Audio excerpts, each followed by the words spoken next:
Nongeye kohereza ikaze kuri YouTube channel gusa noneho ngiye kinshanze ni uburyo Shalom agarutse muri runo rugo aje kwaka imbabazi. Ese wowe ubona ibi bintu ubundi bikwiye?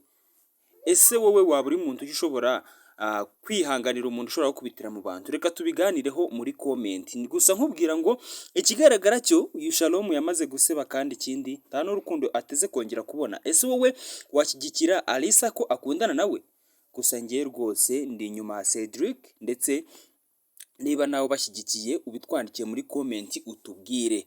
Gusa Cedric ahubwo icyo agomba gukora ni ukuguma ku rukundo rwe ndetse akarushyigikira ahubwo akarukomeza. Ikindi kandi akagerageza ibishoboka byose ku buryo uyu mukobwa agomba kubaho yishimye, kuko ibyo uyu Shalom yamukoreye agerageza kumukubitira mu rugo iwabo nk'ubwo yanabikoze, ndetse akanamukubita inshyi nyinshi, njye nabonye biriya bintu bidakwiriye kuba uyu musore yakabaye ahubwo anavugisha uyu mukobwa.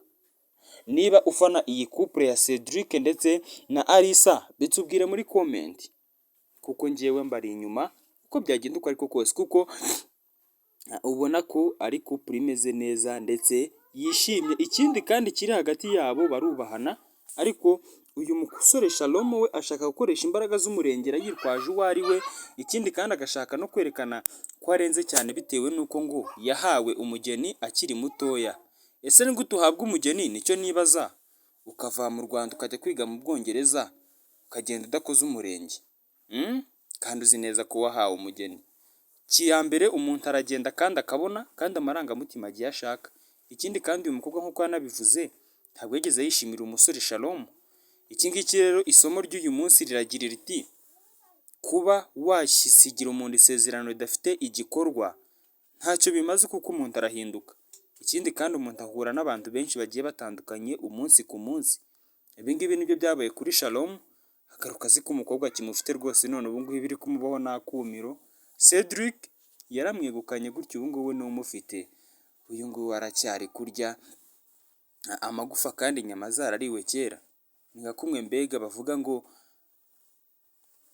uba ufite ikiziriko ndetse ihene yarariwe kera, cyangwa se kumana ikiziriko mu ntoki, ihene yarariwe kera.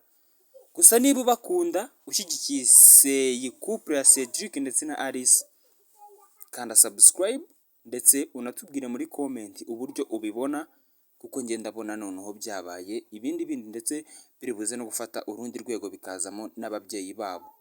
Gusa uyu Shalom ntacyo gukora gifite, kuko yamaze kwisuzuguza ndetse aranasuzugurwa mu maso y'umuryango wabo, ku buryo anakubitwa na musaza wa Alisa kubera amakosa yakoze yo gukubita Cedric na Alisa.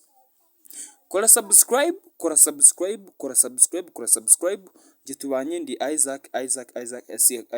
Iyi filime tuyikunda cyane, kandi niba uyikunda nawe ujya muri comment utubwire uburyo ubona iyi couple, ndetse niba unashyigikiye tubwira Shalom ati toka va mu nzira, iyindi myaku yose uyijyane, kuko na shere wari ufite gutyo ubu Dani yamaze kumukwambura.